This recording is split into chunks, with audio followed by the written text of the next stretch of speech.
મારા જેઠ 45 વર્ષના થઈ ગયા હતા, પણ હજુ કુંવારા હતા. મને અને મારા પતિને એકલા સાથે જોઈને તે હંમેશા મોં બગાડતા.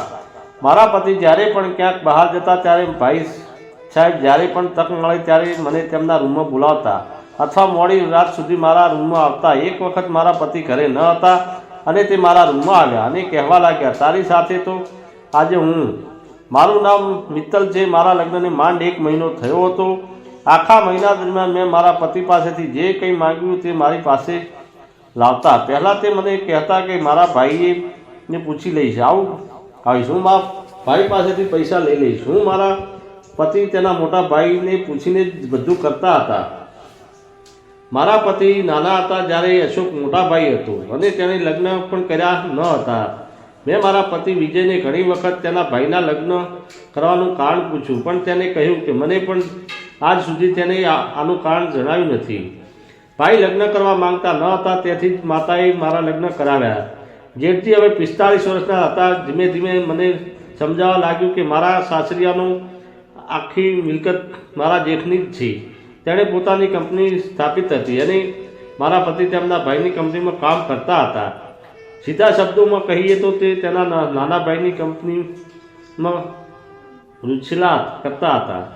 બંને ભાઈઓ ઘરમાં સાથે રહેતા હતા. મારા સાસુને મને કહેતા, હવે તું ઘરમાં આવી ગઈ છે, તને અને વિજયને એક સાથે જોઈને અશોકને પણ કોઈક દિવસ પરવાનું મન થશે. એક દિવસ મેં મારા જેઠને લગ્ન કરવા વિશે સમજાવ્યું, પરંતુ તે કોઈની વાત સાંભળવા તૈયાર ન હતા. મેં તેમના લગ્ન કરવા પાછળનું કારણ જણાવો.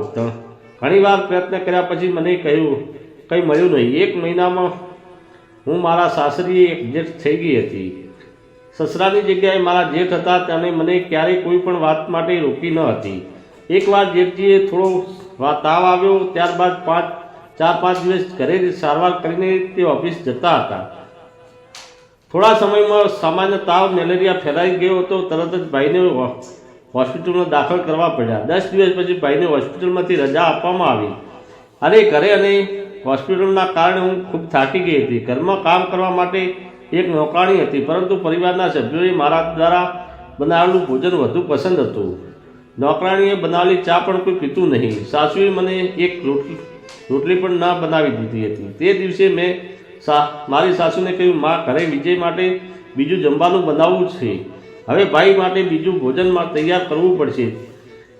એમાં તમારો ખોરાક પણ અલગ છે. હવે ભાઈ થોડા દિવસ ઘરે આરામ કરશે, માટે તમે બધું ધ્યાન રાખજો.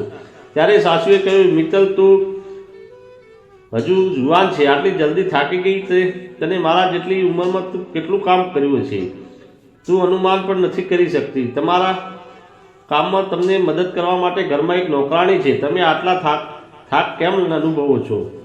એક રોટલી બનાવી હોય છે, એમાં આટલી તકલીફ શું છે? જ્યારે હું લગ્ન કરીને ઘરે આવી હતી તે સમયે મેં ક્યારેય મારી સાસુને રસોડામાં તરફ જોવા પણ દીધું ન હતું.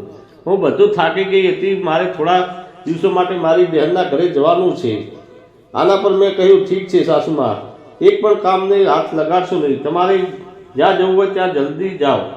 મારી કડવી વાતો સાંભળીને તેમણે કહ્યું કે હું એટલી જલ્દી નહીં જાઉં, હું કહીને જઈશ. 10 મિનિટમાં હું ભાષણ આપ્યા પછી આખરે મારી સાસુએ તમામ કામ મારા પર મૂકી દીધા. હું ભાઈની જિંદગી મંદગીને કારણે વિજયની ઓફિસે ઘણું કામ બધું સંભાળ્યું હતું.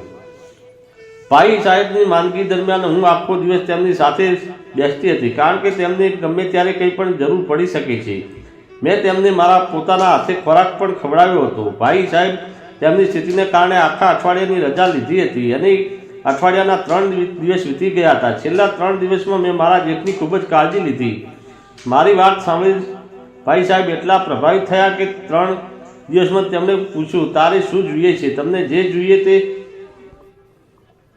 તે મને કહો, હું તમારા માટે તે મંગાવી આપીશ. મેં કહ્યું, ભાઈ સાહેબ, મેં ગયા અઠવાડિયે એક નવો સોનાનો હાથ જોયો હતો. તે લેટેસ્ટ ડિઝાઇનની હતી, જેને હું ખરીદવા માંગતી હતી, પરંતુ વિજયે પૈસાના અભાવે તેને ખરીદવાની ના પાડી દીધી. હું ભાઈની સામે ઉદાસ થઈને બોલી રહી હતી. હવે તે મને તક મળી ગઈ હતી, તે હું છોડવાની ન હતી. ભાઈએ કહ્યું, મિત્તલ, તને નેકલેસ ગમી ગયો હતો તો તમારે આ વિશે મને કહેવું જોઈતું હતું. પછી તેણે તરત જ સાંજે મને તેનું કાર્ડ આપ્યું અને મેં તે હાર ખરીદી દીધો. હાર મારા હાથમાં આવતાની સાથે હું ખૂબ ખુશ થઈ ગઈ. ભાઈને આપેલો. આ જોઈને વિજય ચોંકી ગયો અને બોલ્યો, ભાઈ સાહેબે મને આજ સુધી આવી મોંઘી ખરીદી કરવાની છૂટ આપી નથી, તો તેઓ તને એક સાથે આટલા બધા ખરીદી કરવા રીતે પૈસા કેવી રીતે આપ્યા? માની શકતો નથી. ભાઈ સાહેબે ક્યારેય તેમના નાના ભાઈને આજ સુધી આટલી ખરીદી કરવા દીધી ન હતી.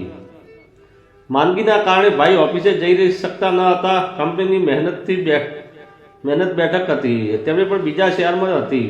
ભાઈ બીમાર હોવાથી જઈ શક્યા નહીં, તેથી તેમણે તેની જગ્યાએ વિજયને મોકલ્યો હશે. વિજય આગામી 4 દિવસ શહેરની બહાર રહેવાનો હતો. તે દિવસે વિજયના જતા જ હું નાહવા ચાલી ગઈ, પણ બહાર આવતાની સાથે જ મારા જેઠ મને બોલાવી રહ્યા હતા. મારા જેઠે મને મારા મનની નામથી જ બોલાવતા હતા. જેઠનો અવાજ સાંભળી હું દોડતી તેમના રૂમમાં ગઈ અને કહ્યું, ભાઈ તમારે કંઈ જોઈએ છે? હું નાહવા ગઈ હતી એટલે તમારો અવાજ સાંભળી શકી ન હતી. ભાઈએ સાહેબે કહ્યું, મિત્તલ, આજે મને થોડી વહેલી ભૂખ લાગી છે, નાસ્તો વહેલો મળી જાય તો સારું. એટલે હું તરત જ નાસ્તો બનાવવા ગઈ, પણ જતાં પહેલાં ભાઈને તેના નાસ્તા પહેલાંની એક ગોળી આપવાની હતી. તેથી મેં તેને તે ગોળી આપી. તો તે કહેવા લાગ્યા, મિત્તલ, તું બહુ સારી છે.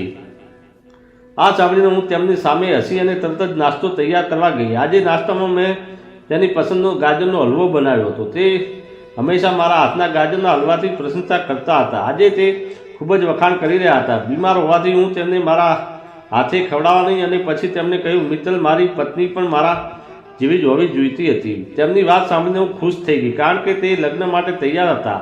હું આ સમજી ગઈ. તેમણે આગળ કહ્યું કે મારે તારા જેવી નહીં, પણ હવે તું જોઈએ છે. હું તમારા જેવી કોઈ શોધી શકતી નથી. મારા જેઠે મને એક એવો શબ્દ કહ્યો જેની મારા મન પર અલગ જ અસર થઈ. તે સમયે મેં તેમની વાત પર ધ્યાન ન આપ્યું, પણ ધીરે ધીરે હું પણ તેના તરફ આકર્ષિત થવા લાગી, કારણ કે આ દિવસોમાં ભાઈ મારી પાસે ઘણી વાતો કરતા હતા. પહેલાં પણ તે મારી સાથે થોડી વાતો કરતા હતા. આમ તેમની રજાનું અઠવાડિયું પૂરું થવા લાગ્યું અને મારા પતિ વિજય ઘરે આવ્યા. રાત્રે વિજય ઘરે આવ્યા પછી તેમણે કહ્યું કે ભાઈ એ તને ચોક્કસ નેકલેસ ખરીદી આપ્યો છે અને શોપિંગ માટે તેનું કાર્ડ પણ આપ્યું છે. તે તારું બહુ સાંભળે છે, તો તું મારા માટે કોઈ ભાઈ પાસે 10 લાખ રૂપિયાની સિફારિશ કર. મને તાત્કાલિક પૈસાની જરૂર છે. ભાઈએ અને મારી વચ્ચે એક અલગ જ સંબંધ વિકસી રહ્યો હતો, જેના કારણે તે મારી બધી ઈચ્છાઓ પૂરી કરી રહ્યા હતા. વિજયને અમારી વચ્ચેનો સંબંધ વિશે કોઈ ખ્યાલ ન હતો. મેં વિજયને પૂછ્યું, તમને આટલા પૈસાની જરૂર કેમ પડી છે ત્યાં અંગે? તેણે કહ્યું કે મારે એક મોટી કાર ખરીદવી છે. મારે કાર ખરીદવાની ખૂબ જ ઈચ્છા છે. પછી મેં તેને કહ્યું, ઠીક છે. આ પછી વિજય સૂઈ ગયા અને હું મારા રૂમથી બહાર આવી ગઈ, કારણ કે હું ભાઈ સાહેબને અને હળદરનું દૂધ આપવાનું ભૂલી ગઈ હતી. તે રાત્રે પણ હું તેમના રૂમમાં દૂધનો ગ્લાસ મૂકીને જવા જતી હતી ત્યારે તેમણે મારો હાથ પકડી લીધો. પછી તેમણે પૂછ્યું, મને તમારી સાથે વાત કરવી ગમે છે. આ દિવસોમાં ભાઈ મારી દરેક નાની મોટી વાત પર ધ્યાન આપતા હતા. અમારી વાતચીત દરમિયાન તેમણે કહ્યું, ભાઈ મારે કંઈક જોઈએ છે. મેં મારું નામ આગળ કર્યું અને 10 લાખ રૂપિયાની માંગણી કરી. મેં તેમની પાસેથી વિજયના પૈસા માંગવા ના હતા, પણ થોડા સમય પછી તેમણે શું થયું કે તેઓએ મને ત્યાંથી જવાનું કહ્યું. સમજી શકી નહીં આટલું અચાનક તેને શું થઈ ગયું. તે રાતે પછી ભાઈએ 3 દિવસ સુધી મારી સાથે વાત પણ કરી નહીં. તેણે ચૂપચાપ મને 10 લાખનો ચેક આપ્યો, જે મેં વિજયને આપ્યો. વિજયે કહ્યું, ભાઈ તમારા પર આટલા દયાળુ કેમ થઈ ગયા? આમ તો તેને મને કંઈ પણ આપ્યું નથી. 4 દિવસ પહેલાં સવારથી જ સાસુએ તેના બહેનના ઘરે જવાની તૈયારીઓ શરૂ કરી દીધી હતી. સવારે તેમને મારી પાસે 1 કિલો લાડુ અને બીજી ઘણી મીઠાઈઓ મંગાવી હતી. તે બહેનના ઘરે જતી હતી. તે પિકનિક માટે હું સમજી શકતી ન હતી. મારી સાસુ માટે બધું જ બનાવ્યું. તે દિવસે હું ખૂબ જ વ્યસ્ત રહી હતી. સવારે ચા પાણી પણ પીધી. સવારે 10:30 વાગે થયા હતા અને મારા નાહવાનો સમય થઈ ગયો હતો. મારા સાસુ તેમને બહેનના ઘરે ગયા હતા અને વિજય ઓફિસે જવા નીકળી ગયા હતા. આ દરમિયાન ભાઈ સાહેબ પણ ઓફિસે જવા માટે નીકળતા જ હતા. પછી ઘરમાં એકલી જ રહી ગઈ હતી. નોકરાણી પણ તમામ કામ પતાવીને ચાલી ગઈ હતી. હવે હું તૈયાર થઈ અને ચા બનાવી પી રહી હતી ત્યારે મારા રૂમનો દરવાજો ખુલ્યો અને મારા જેઠ અંદર આવ્યા અને મારી પાસે માફી માંગવા લાગ્યા. મેં કહ્યું, ભાઈ સાહેબ, તમે મારી પાસે શેની માફી માંગો છો?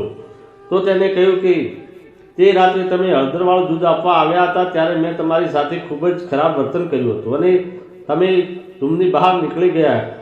કહ્યું હતું કે તે દિવસે તમારી સાથે જે કર્યું તે મને યોગ્ય ન લાગ્યું, તેથી હું તમારી પાસે માફી માંગવા આવ્યો છું. મેં કહ્યું, કોઈ વાંધો નહીં ભાઈ સાહેબ, મને તમારા વર્તનનું જરાય ખરાબ લાગ્યું નથી. પછી તે ઓફિસ ચાલ્યા ગયા. સાસુમાં હવે ઘરે ન હતી. રાત્રે વિજય થોડી રાત માટે ગાઢ નિંદ્રમાં જતા હતા. જ્યારે મને ખબર પડી કે વિજય ગાઢ નિંદ્રમાં છે ત્યારે હું તેમની પાસેથી ઊભી થઈ અને ભાઈના રૂમમાં ગઈ. ભાઈ સાહેબ પણ સૂતા હતા. હું ત્યાં જઈને અચાનક રૂમની લાઇટ ઓન થઈ ગઈ. પાછળથી જોયું તો વિજય મારી પાસે હતો. વિજયે કહ્યું, મિત્તલ, તું મારા ભાઈ સાથે શું કરી રહી છે? આ કોણ છે જે મારા ભાઈને ઇન્જેક્શન લગાવે છે? ત્યારે વિજય મારી બાજુમાં ઊભેલા ડૉક્ટરને કોલર પર પકડી દીધો અને ડૉક્ટરે મારી સાથે લઈ આવી હતી. મારા કહેવા પર ડૉક્ટર ભાઈને ઇન્જેક્શન આપતા હતા. મારા અવાજથી પણ ભાઈ ઊંઘમાંથી જાગી ગયા. તેઓ સમજી શક્યા નહીં કે ત્યાં શું થઈ રહ્યું છે. વિજય કહ્યું, ભાઈ, જરાય ચિંતા ના કરો, હું તમને કંઈ થવા નહીં દઉં. મારી પત્ની તમારી સાથે આવું કંઈક કરશે મેં ક્યારેય આની કલ્પના પણ કરી ન હતી. પણ ભાઈ સાહેબ વિજયને શાંત પાડ્યા પછી તેમણે કહ્યું કે હું જાણું છું, મને વિશ્વાસ નથી થતો કે મિત્તલે કંઈ ખોટું કરી શકે છે. પછી ભાઈ સાહેબે મને પ્રશ્ન પૂછ્યો, મિત્તલ, તમે મારી સાથે શું કરવા આવતા હતા? સાચું કહું, મેં બોલવાનું શરૂ કર્યું. ભાઈ સાહેબ, હું મારી સાથે ડૉક્ટર લાવી હતી કારણ કે મને શંકા હતી કે તમારી સાથે કંઈક ખોટું છે. કારણ કે તમે 45 વર્ષના છો અને તમારી પાસે આટલી સંપત્તિ છે, તેમ છતાં તમે લગ્ન કેમ ન કર્યા? વિજય, મેં તે આ વિશે ઘણી વાર પૂછ્યું પણ તમે મને કંઈ કહ્યું નહીં. મારે તમારા તપાસ કરાવી હતી, એટલે જ આજે હું ડૉક્ટરને લઈને આવી છું. ડૉક્ટર તેને બેહોશીનું ઇન્જેક્શન આપતા હતા જેથી તે યોગ્ય રીતે તપાસ કરી શકે અને ભાઈને તેની જાણ ન થાય. મારો મુદ્દો સાંભળીને ભાઈ સાહેબે કહ્યું, મિત્તલ, તમને કોને કહ્યું કે મને કોઈ બીમારી છે? તો મેં કહ્યું, ભાઈ સાહેબ, તમારા પર સંપૂર્ણ ધ્યાન હતું જેથી હું તમારી પાસે આવી રહી હતી. સત્ય જણાવું છું કે તમને કોઈ બીમારી છે કે નહીં? લગ્ન ન થવા પાછળ બીજું કોઈ કારણ છે જેથી હું તમારા સાથે વાતો કરતી હતી. હવે મને સાચું કહેશો તો હું તમને કોઈ બીમારી છે જેના કારણે તમે લગ્ન કરવાની ના પાડી રહ્યા છો? ત્યારે ભાઈ બોલ્યા, મારું લગ્ન ન કરવાનું માત્ર કારણ એક જ છે, તે છે મારો સાચો પ્રેમ. હું 25 વર્ષનો હતો ત્યારે હું મારી બાળપણની મિત્ર સોનલ સાથે લગ્ન કરવા માંગતો હતો. હું સોનલને ખૂબ જ પ્રેમ કરતો હતો. તેના પરિવારે મારા લગ્ન માટે પરવાનગી આપી હતી, પણ હું મારા લગ્ન માટે માતાની પરવાનગી લેવા જતો હતો. પરંતુ થોડા દિવસોમાં જ ખબર પડી કે સોનલને બ્રેઇન ટ્યુમર છે અને તેના માતા પિતાએ તેની સારવાર શરૂ કરી હતી. પરંતુ સારવાર દરમિયાન તેમની પાસે પૈસા ન હોવાથી સોનલે જીવ ગુમાવી દીધો.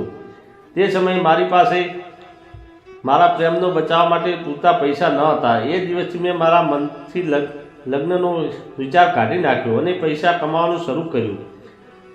માં અને મને લગ્નને કહેતી, પણ સોનલ વિના હું બીજે ક્યાંય કોઈ સાથે લગ્ન કરી શકતો ન હતો કારણ કે મારા દિલમાં તે એક જ હતી. પણ ક્યારેય તે મને વિજયની સાથે જોયા નથી ઈચ્છા હતી. પણ હું જ્યારે પણ તમારી સાથે વાત કરતો ત્યારે મને સોનલ યાદ આવતી. આખરે મેં મારા મનને મનાવી લીધું હતું અને હું ગમે તેટલી કોશિશ કરું તો પણ હું સોનલને સિવાય બીજી કોઈ સાથે લગ્ન નહીં કરી શકું. વાત કરતી વખતે ભાઈ સાહેબની આંખોમાં આંસુ હતા. પછી વિજય તેની સાંભળી લીધા પછી મેં કહ્યું, ભાઈ, મને તમારી બહુ ચિંતા થાય છે. તમે દિલથી બહુ સારા છો. તમે આટલા પૈસા કમાવો છો.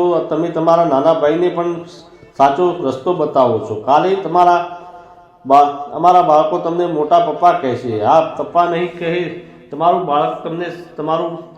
બાળક ભલે ગમે તેટલું સાથે હોય, પણ ક્યાંક થોડાક તફાવત તો અમારા બાળકોના શિક્ષણ માટે અમારે બીજા શહેરમાં જવું પડશે. તે અનિવાર્ય છે. સાસુમાંથી કંઈ કામ થતું નથી. છેવટે તે કેટલા વર્ષ અમારી સાથે રહેશે કહી શકાય નહીં. હજુ તમારા લગ્ન સમયથી વીતી નથી ગયું. દિલથી થોડી વાર માટે એક છોકરી જુઓ. નિશ્ચિત તમને તમારી સોનલ તેમાં જોવા મળશે. બાળકને જોઈને માતાને પણ સંતોષ થાય છે. ભાઈ, પ્લીઝ હવે લગ્ન વિશે વિચારો. તમારા લગ્નનો સમય હજુ પસાર થયો નથી. તમે લગ્ન કરો જેથી હું તમારા પ્રયાસ કરી રહી હતી.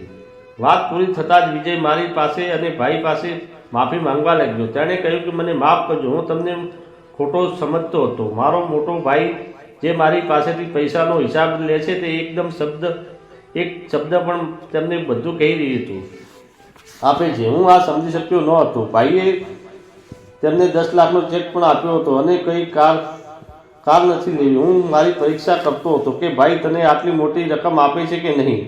જ્યારે 10 લાખનો ચેક મારા હાથમાં મૂક્યો, હું સમજી ગયો કે તમારા અને ભાઈ વચ્ચે ચોક્કસપણે કંઈ ખોટો સંબંધ છે. તમે મને શંકા કરવા બદલ મને માફ કરજો. અમે બંને માફી કરી દીધા. બીજા દિવસે હું ભાઈના લગ્ન માટે એક નહીં પણ 10 પ્રસ્તાવ લાવીશ. તેમાંથી એક છોકરીએ ભાઈએ પસંદ કરી હતી, પરંતુ તેણે એક શરત મૂકી હતી કે તે છોકરીને 1 મહિના સુધી જાણવા માંગશે અને પછી જ લગ્ન નિર્ણય કરશે. અને 1 મહિના પછી તેમણે લગ્નની મંજૂરી આપી અને તે વસેલું ઘર જોઈને મારા સાસુ સૌથી વધુ ખુશ હતા. આખરે લાખો પ્રયાસો પછી હું સફળ થઈ અને મેં તેમના હાથમાં તેમના ઘડપણનો સહારો રાખી દીધો હતો. મિત્રો, દરેક પરિવારમાં મિત્તલ જેવી વહુ હોય તો દરેક ઘરમાં હંમેશા હસતું, રમતું અને ખુશ રહે છે. તો મિત્રો, આજની વાર્તા વિશે તમારો શું અભિપ્રાય છે અમને આ વાર્તા પર કોમેન્ટ કરી જણાવજો. વિડીયો ગમે તો લાઈક કરજો, શેર કરજો અને ચેનલને સબસ્ક્રાઈબ કરવાનું ભૂલશો નહીં. ધન્યવાદ.